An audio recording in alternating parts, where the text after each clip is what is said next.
MDS university Ajmer के BA part first political science के paper second के मेरे प्रिय विद्यार्थियों, पिछले कुछ लेक्चर हम गोखले पर ले चुके हैं। हमने 3 लेक्चर गोखले पर लिए हैं। आज हम गोपाल कृष्ण गोखले पर चौथा लेक्चर आपसे डिस्कस करने जा रहे हैं। आज बात करेंगे उनके आर्थिक विचारों की। जैसा कि अपने पहले के लेक्चर्स में हम डील कर चुके हैं कि कांग्रेस का जो शुरुआती नेतृत्व है वो बहुआयामी है, मल्टी डायमेंशनल है, और उसमें एक खासियत है जिसकी वजह से वो आगे बढ़ पाया या भारतीय राष्ट्रीय कांग्रेस को ख़त्म नहीं किया गया। वो बड़ा कारण ये था कि इसका शुरुआत का नेतृत्व उदारवादी था। गोखले उसमें शामिल हैं और इनमें अधिकांशतः अर्थशास्त्र, लॉ और संवैधानिक साधनों में विश्वास करने वाले लोग थे। गोखले उनमें से एक हैं। अब जो बात हम आज उठाएंगे या डिस्कस करेंगे उनके आर्थिक विचार हैं। पहला बिंदु इसमें आता है, गोखले भारत में जो सैनिक व्यय ब्रिटेन कर रहा था भारत की ओर से, उसके खिलाफ थे। अब आपके दिमाग में सवाल आना चाहिए कि रक्षा तो राज्य का पहला कर्तव्य है। शासन की जो फर्स्ट रिस्पॉन्सिबिलिटी या ड्यूटी आप कहें वो सुरक्षा ही तो है। बेसिकली राज्य बना ही रक्षा के लिए है। लेकिन उस समय के हालात को आप समझें। आप ये बात मैं आपसे पहले कर भी चुका हूँ कि हमारे आसपास कोई शत्रु हमारा है ही नहीं। पाकिस्तान बना नहीं है, बांग्लादेश है नहीं, अफगानिस्तान से हमारे दूर के संबंध हैं, नेपाल हमारा मित्र है, भूटान से हमारे कोई शिकायत नहीं, और श्रीलंका से भी हमें ऐसी कोई शिकायत नहीं है। और उस दौरान भारत का रक्षा व्यय 35% है, जो कि आज तक नहीं है। अब रुपए में से 35 पैसे रक्षा पर खर्च हो रहे हैं, जबकि आपके इर्द गिर्द आपका कोई शत्रु देश नहीं है, तो फिर ये पैसा खर्च किस पर हो रहा है? गोखले ने बड़े निर्भीकता से, उन्होंने 7 बार ब्रिटेन की यात्रा की थी और हर बार इस मुद्दे को उठाया था कि भारत का जो रक्षा व्यय है ये अनावश्यक है। इतनी भारी मात्रा में रक्षा पर खर्च करना न्यायोचित नहीं कहलाया, क्योंकि ये पैसा अंततः है जो जनता के विकास पे खर्च होना चाहिए, राष्ट्र की प्रगति पे खर्च होना चाहिए, वो एक ऐसे इन्वेस्टमेंट पे खर्च हो रहा है जिससे हासिल कुछ नहीं है, खास तौर से भारत को। तो उन्होंने सुझाव ये दिया था, देखिए ये एक बड़े आदमी की पहचान होती है, वो केवल शिकायत नहीं करता बल्कि उसके साथ में वो एक सुझाव भी देता है। गोखले में एक खासियत थी और शायद यही कारण था कि ब्रिटिश गवर्नमेंट को वो बड़े पसंद थे। उन्होंने स्पष्ट कहा कि जो खर्चे भारत के बाहर हो रहे हैं, यानी भारत की भौगोलिक सीमा के बाहर जो युद्ध लड़ रहा है ब्रिटेन, चाहे वो अफ्रीका में हो चाहे किसी और महाद्वीप में हो, उसमें भारत मेजर रोल आर्थिक रूप से प्ले नहीं करेगा, बल्कि उस खर्चे में बड़ा पार्ट ब्रिटेन चुकाए और एक छोटा हिस्सा भारत दे। और भारत के जो आंतरिक रक्षा के खर्चे हैं उस पर उन्होंने एक सुझाव ये दिया था कि क्योंकि भारत में जो अफसर हैं, फौज के हों या पुलिस प्रशासन के, वो सारे के सारे अंग्रेज हैं। उन्हें भुगतान विदेशी मुद्रा में किया जाता है, जिससे इकोनॉमी लड़खड़ा जाती है। तो उन्होंने कहा कि भारतीयों को फौज में बड़े पद दिए जाएं, स्पेशली यदि आप एनसीसी वगैरह से परिचित हों या फौज की प्रक्रिया को जानते हों। आपको जान के ताज्जुब होगा कि उस जमाने में भारतीयों को कमीशन नहीं मिलता था। कमीशन का आशय यह है, फौज में कमीशन जिसको होना बोलते हैं, एक निश्चित ओहदे से ऊपर भारतीय नहीं जा सकते थे और जिनकी वेतन बड़े कम थे। उच्च स्तरीय वेतनों वाले सारे ओहदे ब्रिटिशर्स के पास थे और उन्हें भुगतान विदेशी मुद्रा में किया जाता था। गोखले ने सुझाव यह दिया कि ये भुगतान, अगर इस पर भारतीयों को हिस्सेदारी मिलेगी तो ये व्यय कम हो सकता है। दूसरा बिंदु है बढ़ते हुए कर के आघात का विरोध। देखिए, भारत एक गरीब देश तो था, इसके अलावा जो हमारे उद्योग धंधे थे उनको भी धीरे धीरे खत्म किया जा रहा था। अब एक कृषि प्रधान देश के अंदर आप कितने प्रकार के कर लगा लेंगे और कितने कर उससे वसूल लेंगे? लेकिन 1857 के बाद भी ब्रिटिश प्रशासन का रवैया वही रहा। उन्होंने अपने कर के नियम कायदे कानून में कोई बदलाव नहीं किया। असर ये आया कि चाहे अकाल हो या बाढ़ या सूखा, लेकिन ब्रिटिश जो लगान है या जो आपको कर देना है वो जो का त्यों चल रहा है। और जनता जो है उस कर्ज के बोझ में बुरी तरह दबी हुई है। गोखले ने इंग्लैंड के भीतर भी और भारत में भी जब वो गवर्नर या गवर्नर जनरलों से मिला करते थे, इस बात को उठाया बड़ी मजबूती के साथ कि भारतीयों पर कर के भार को कम किया जाना चाहिए।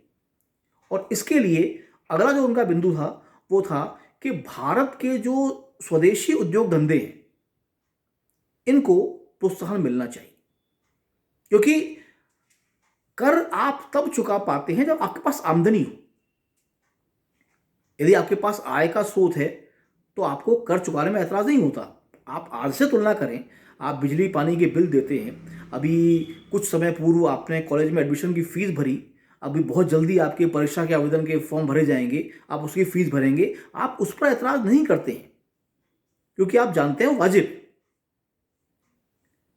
लेकिन यदि आप सोचें कि मजदूर या श्रमिक के पास आय तो है नहीं पर कर चुकाते हुए बढ़ता जा रहा है, गोखले ने इसका विरोध किया। साथ में सुझाव भी दिया कि भारत के जो स्वदेशी रोजगार धंधे हैं इनको प्रोत्साहन दिया जाना चाहिए। अगला बिंदु, मुक्त व्यापार का विरोध। ये देखिए महत्वपूर्ण है। आप में से जिन बच्चों के पास इकोनॉमिक्स होगी वो इसको ज़्यादा अच्छी तरह समझ पाएंगे, और जिनके पास नहीं भी है वो भी इसको समझने में ज़्यादा मुश्किल नहीं पाएंगे। मैं ऐसी कोशिश करता हूँ आपको बताने की। दो देश जब व्यापार करते हैं तो उसका एक बुनियादी सिद्धांत ये होता है कि लाभ दोनों को मिलना चाहिए, वरना किसी देश को क्या पड़ी है दूसरे देश से व्यापार करने की।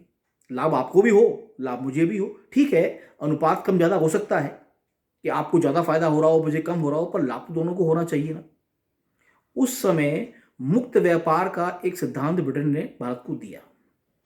मुक्त व्यापार क्या होता है, बहुत संक्षेप में समझिएगा कि ब्रिटेन से जो माल भारत बिकने आएगा उस पर कोई एक्साइज ड्यूटी नहीं होगी, और जो भारत से बिकने जाएगा उस पर नहीं होगी। अब इस चीज़ को समझिए, ये एक व्यापार का बड़ा महीन फेंका हुआ जाल है। आप कभी मकड़ी के जाले को देखिएगा, बड़ा बारीक होता है तो उसे दिखता भी नहीं है, लेकिन बड़े बड़े जीव उसमें फंस जाते हैं। इसको यूँ समझिए कि इंग्लैंड में जहाँ औद्योगिक क्रांति 14वीं शताब्दी में हो चुकी है और हम बात कर रहे हैं 19वीं शताब्दी की, वहाँ की मिलों में तैयार किया हुआ बढ़िया माल और जो चीज़ भारी मात्रा में बनती है दोस्तों मशीनों पर, उसकी कीमत सस्ती भी होती है। यानी अच्छा माल, सस्ता माल भारत के बाजारों में लाकर बेचा जाएगा और उस पर एक्साइज की ड्यूटी नहीं जो सरकार की आय होती है। अब आप सोच के देखें इसका असर क्या पड़ने वाला है। आप खुद में सोचिए, आज की चीज में, आज की स्थिति में आप देखिए इस चीज को। आप बाजार जाते हैं, आपको अच्छी चीज मिलती है, सस्ती मिलती है, क्या खरीदेंगे? स्वाभाविक है, अच्छी और सस्ती।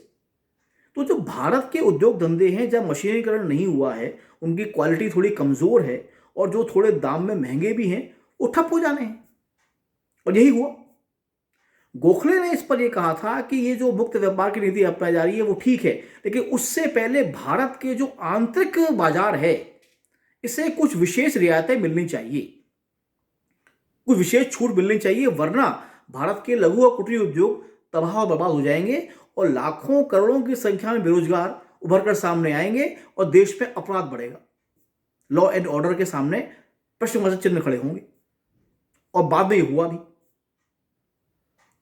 अगला बिंदु, रेलों के विस्तार पर विरोध। अब देखिए उस समय भारत में रेल सुविधाएं शुरू हुई हैं। जब गोखले ने इसका विरोध किया तो ब्रिटिश ऑफिसर्स ने और अन्य व्यक्तियों ने, जो भारत के उदारवादी लोग थे, इसका उनको आश्चर्य हुआ कि भाई रेलों के विकास से तो देश की तरक्की होगी, आप इसका विरोध कैसे कर सकते हैं? लेकिन गोखले का यह मानना था कि रेलों का जो विस्तार हो रहा है ये भारत के लघु और कुटीर उद्योगों को और कृषि क्षेत्र को कुचलने का प्रयास है। क्योंकि ध्यान रखें, जितनी उस वक्त चली मालगाड़ियां उतनी सवारी गाड़ियां नहीं चली थी, और अधिकांश रेलों का विकास हुआ था बंदरगाहों से बंदरगाहों तक, ताकि भारी मात्रा में सामान को ले जाया जाए ब्रिटेन एक्सपोर्ट करने के लिए कच्चे माल के रूप में, और तैयार माल वहां से बनकर आए तो भारतीय बाजारों पर छा जाए बेचने के लिए। गोखले ने स्पष्ट कहा, मैं रेलों के विस्तार के खिलाफ नहीं हूं, लेकिन इसके पीछे जो भारतीय उद्योग और कृषि इसकी कीमत चुकाएगी, मैं उसके खिलाफ। अगला बिंदु यह भी महत्वपूर्ण है। अब देखिए, ग्रामीण अर्थव्यवस्था में जमीन को गिरवी रखकर कुछ धन प्राप्त करना एक सामान्य परंपरा थी उस जमाने के अंदर। ब्रिटिश गवर्नमेंट ने उस समय एक लैंड एक्विजिशन एक्ट बनाया, और उसमें यह शर्त रखी कि सारी की सारी जो भूमि है वो ब्रिटिश गवर्नमेंट की है, किसान इसको गिरवी नहीं रख सकता। हालांकि आप ये सोचेंगे इसको कि ये तो अच्छी बात है, वो जमीन नहीं बेच पाएगा अपनी, और बेचेगा तो सरकार को, आज भी आप देखिए, कोई आप जमीन खरीदते हैं, मकान खरीदते हैं तो रजिस्ट्री करवाते हैं ना, सरकार को उससे आमदनी होती है जो आपके काम आती है। लेकिन गोखले ने इसका विरोध किया था। वजह यह थी, गोखले का यह मानना था कि कृषक अपनी जमीन को गिरवी रखता है अस्थायी रूप से, किसी महाजन के पास, जमींदार के पास, उससे पैसा प्राप्त करता है, फसल को आकर बेचने पर वापस चुका देता है और जमीन को छुड़ा लेता है। लेकिन इस व्यवस्था से उसकी आमदनी का एक स्रोत, जो उसे किसी फसल को बोते वक्त, घर में कोई फंक्शन होते वक्त पैसे की जरूरत पड़ती है, वो पूरी नहीं हो पाएगी। उन्होंने सुझाव यह दिया कि कोई सहकारी क्षेत्र ग्रामीण स्तर पर ऐसे बनाए जाएं जिसके माध्यम से कृषक की ये जो आर्थिक समस्याएं हैं ये दूर हो सके। और आखिरी बिंदु, स्वदेशी के वो समर्थक हैं, कहीं वो तिलक से पीछे नहीं है, लेकिन बहिष्कार के वो इतने पक्षधर नहीं है। उनका यह मानना था कि अगर बहिष्कार की रणनीति को अपनाया गया जो बड़ी आक्रामक है, तो ब्रिटिश गवर्नमेंट भारतीयों पर और ज्यादा कड़े प्रतिबंध लगा सकती है, जो उस समय के हालात में ठीक नहीं होता। धन्यवाद।